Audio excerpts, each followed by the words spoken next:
नमस्ते प्यारे बच्चों। तो आइए आज हम देखेंगे ये कक्षा 8वीं की एड ग्रेड अभ्यास पुस्तिका भाषा भारती।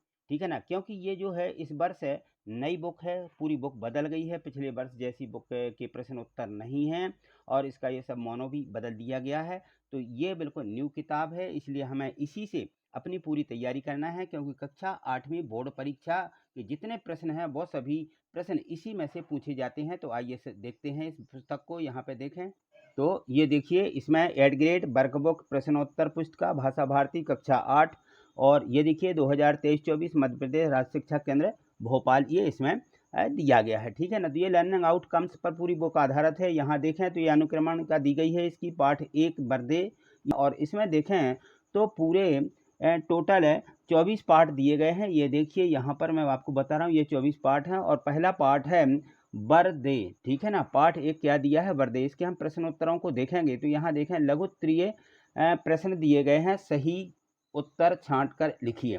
तो इसमें है पहला प्रश्न, यहाँ देखें तो इसमें दिया गया है पहले प्रश्न में, ये जो प्रश्न यहाँ पे दिए गए हैं सभी ऑब्जेक्टिव टाइप के प्रश्न रहते हैं, यानी प्रश्न रहता है और प्रश्न के साथ में उसके 4 उत्तर रहते हैं, 4 में से कोई एक सही रहता है।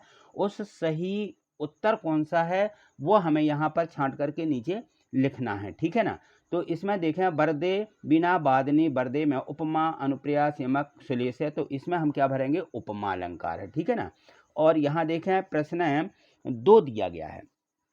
प्रश्न 2 में देखें अमृत शब्द का पर्यायवाची कौन सा है। अमृत, अमृत यानी क्या होता है, अमृत का पर्यायवाची, पर्यायवाची माने उसका मतलब, उसका अर्थ क्या है। तो अमृत का मतलब है अमय। ठीक है ना, इसमें गरल अमर अमय गहन दिया है, तो हम क्या लिखेंगे, अमय। ठीक, बीणा वादनी किसे कहते हैं, बीणा वादनी, तो बीणा वादनी सब जानते हैं जिनके हाथ में बीड़ा रहती है। और इसमें दिया गया है कि लक्ष्मी जी को, दुर्गा जी को, पार्वती जी को, सरस्वती जी को, तो किसे बीणा वादनी कहा गया है, तो सरस्वती को क्या कहा गया है, बीड़ा वादनी। ठीक है ना, आगे देखिए तो इसमें है कि कवि किसे जगमग करने को कह रहा है, कवि किसे जगमग करने को कह रहा है, तो जो कवि है वह पूरे संसार को जगमग करने के लिए कह रहा है। इसमें लिखा था कि श्याम को, संसार को, घर को, विद्यालय को, तो हम किसे लिखेंगे, संसार को, है ना। तो संसार को कवि कहता है कि पूरा संसार कैसा रहे, जगमग रहे। अब यहाँ देखें तो आगे दिए गए हैं लघु उत्तरीय प्रश्न है, इसमें प्रश्न 5 दिया है कि कवि स्वतंत्रता का मंत्र कहाँ भरने की बात कह रहा है।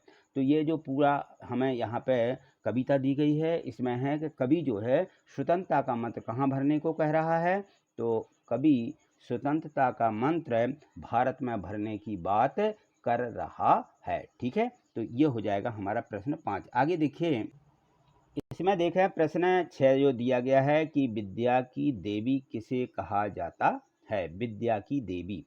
तो जो विद्या की देवी है, सब मानते हैं कि ये देवी जो है हमें विद्या देती है और विद्या की देवी माँ सरस्वती को कहा जाता है। ठीक है, तो इस प्रकार से हमें ये इसको लिखना है।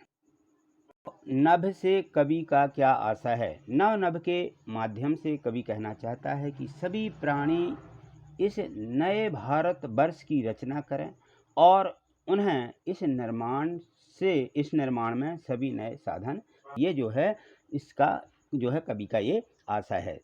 प्रश्न अगला देखें तो इसमें दिया गया है कि बरदे कविता जो दी गई है हमें, इसमें बीणा वादनी किसे कहा गया है। बरदे जो हमारी कविता है ना कि बरदे बीणा वादनी बरदे, है ना, पाठ 1 की, उसमें जो है ये बीणा वादनी किसे कहा गया है, तो बरदे जो कविता है उसमें बीणा वादनी माँ सरस्वती को कहा गया है। ठीक है, अगला प्रश्न यहाँ से देखिए लघु उत्तरीय प्रश्न दिए गए हैं। दिया गया है प्रश्न 9 कि निम्नलिखित पंक्तियों का भाव स्पष्ट कीजिए। ठीक है ना, तो इसमें जो दिया गया है इसमें है कि काट अंध उर के बंधन स्तर, है ना, काट अंध उर के बंधन स्तर, बहाजनन ज्योतिर्मय निर्झर और कलश भेद तम हर प्रकाश भर जगमग जग कर दे, है ना।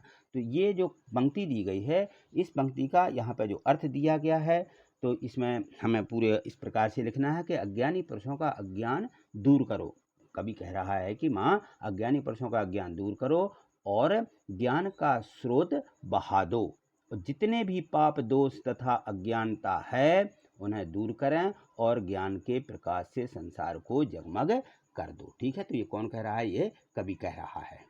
यहाँ देखिए प्रश्न है जो 10 दिया गया है, इसमें है कि नवजात शिशु के चरण कमल के समान सुंदर हैं। वाक्य में उपमेय, उपमान, साधारण धर्म और वाचक शब्द छांट करके लिखिए। तो उपमेय क्या है इसमें? नवजात शिशु के चरण। नवजात शिशु के चरण क्या है इसमें? उपमेय है। उपमान क्या है? उपमान है कमल, कमल के समान सुंदर, कमल। ठीक है ना।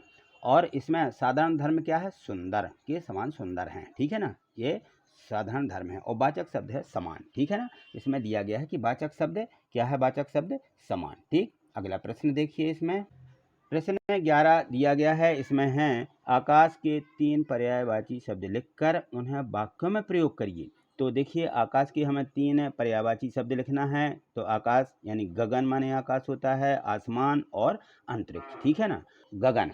ठीक है ना, तो सबसे पहले इसमें हम गगन को लिखेंगे कि गगन का हमें पूरा वाक्य बनाना है। तो आज के दिन गगन में बादल छाए हुए हैं। ठीक है ना। आसमान, सुबह सुबह तहलील करने के लिए लोग आसमान की ओर देखते रहते हैं। ठीक है ना, तो ये इसका पूरा वाक्य हो जाएगा। और अंतरिक्ष, अंतरिक्ष, अंतरिक्ष वैज्ञानिकों ने अंतरिक्ष में क्या किया है? नए ग्रहों की खोज के लिए उपग्रहों का उपयोग किया है। ठीक है ना, तो यहाँ पे उन्होंने नए उपग्रह खोजे हैं। ठीक, अगला प्रश्न देखिए। प्रश्न 12 दिया गया है कि उपमा अलंकार किसे कहते हैं? लिखिए। तो जो उपमा अलंकार है, इस उपमा का मतलब, उपमा शब्द का मतलब होता है तुलना। उपमा का मतलब होता है तुलना। जब किसी व्यक्ति या वस्तु की तुलना किसी दूसरे व्यक्ति या वस्तु से की जाती है, तब वहाँ पर उपमा अलंकार होता है। ठीक है ना, तो ये पूरा आपको इस प्रकार से लिख देना। ठीक, चलिए आगे देखिए। यहाँ देखिए, यहाँ से जो 13 प्रश्न दिए गए हैं, यहाँ से है दीर्घ उत्तरीय प्रश्न इसमें दिए गए हैं। तो प्रश्न 13 जो दिया गया है, इसमें है कि आप माँ सरस्वती से अपने राष्ट्र के लिए वरदान में क्या क्या मांगना चाहेंगे। ठीक है ना, तो इसमें है हम माँ सरस्वती से अपने राष्ट्र के लिए वरदान मांगेंगी कि हे सरस्वती माँ, मेरे राष्ट्र में सुख समृद्धि हो। पहले ये हम मांगेंगे। और कोई किसी को गुलाम ना बनाए, देश के सारे बच्चे पढ़ लिख कर ज्ञानवान बने। ठीक है ना, एवं देश की वृद्धि करें।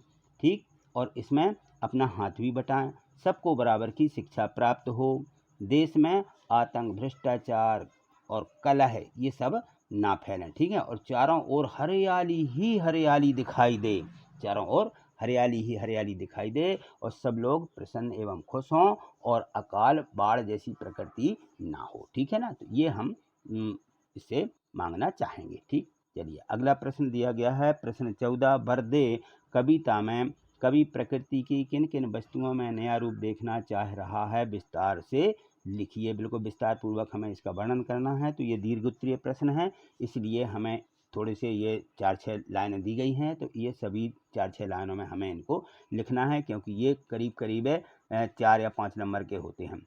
तो वर्दे कविता में कवि प्रकृति की किन वस्तुओं में नया रूप देखना चाहता है? विस्तार पूर्वक लिखें। तो कवि प्रकृति की हर वस्तु में नया रूप देखना चाहता है, क्योंकि हमारे देश भारत देश में हर ओर एक नवनीतता हो और नए सिरे से हमारे भारत का नव निर्माण हो। कवि कहता है कि नव जो है, कवि हर तरीके से पूरा नवीन यानी नया नया देखना चाहता है। क्या चाहता है? नया कंठ हो, नवीन बादलों के समान गंभीर ध्वनि हो, और इस नवीन आकाश में विचरण करने वाले नवीन पक्षियों के समूह को नए पंखों सहित नव स्वर प्रदान करें, जिससे प्रकृति के कण कण में नवीनता आए और भारत की धरती का सौंदर्य कैसा हो? अनुपम हो सके। ठीक है ना, तो इस प्रकार से जो है कवि सब मांगना चाहता है। आज इतना ही, मिलते हैं अगली वीडियो के माध्यम से।